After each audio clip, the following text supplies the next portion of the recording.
کہ حنفی school of thought میں عورت سجدہ کرے گی سمٹ کے، تو صرف سجدہ ہے یا رکوع بھی سمٹ کے، یا وہ مردوں کی طرح رکوع کرے گی؟ تو یہ صرف حنفی میں نہیں ہے، پوری امت کا اجماع ہے یہ، سمجھتے ہیں؟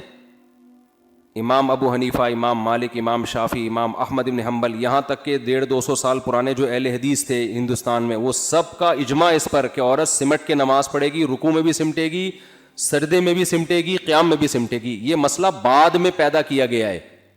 سعودی عرب کے شیخ بن باز رحمہ اللہ بڑے عالم تھے، سلفی مکتب تھے تو اصل میں حنبلی، لیکن کچھ چیزوں میں انہوں نے خروج کیا، تو یہ ان کا فتویٰ تھا کہ عورت جو ہے نا سمٹ کے نماز نہیں پڑھے گی، وہاں سے یہ فتویٰ پھیلا، پھر ہمارے اہل حدیثوں نے بھی لے لیا۔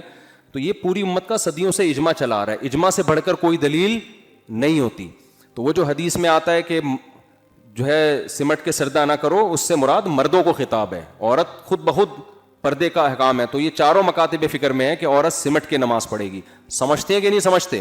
امام بخاری نے اپنی کتاب میں ایک تابعیہ کا ذکر کیا ہے جو مردوں کی طرح نماز پڑھتی تھیں، اس سے پتہ چلتا ہے کہ باقی ساری کیسی تھیں، وہ سمٹ کے پڑھتی تھیں، عورتوں کی طرح پڑھتی تھیں۔ ورنہ امام بخاری یہ کہتے ہیں نا کہ یہ مدینہ مکہ میں سب عورتیں مردوں کی طرح ہی پڑھ رہی ہیں، تو ان کو ایک ملی، تو اس کا مطلب باقی ساری سمٹ کے نماز پڑھتی تھیں۔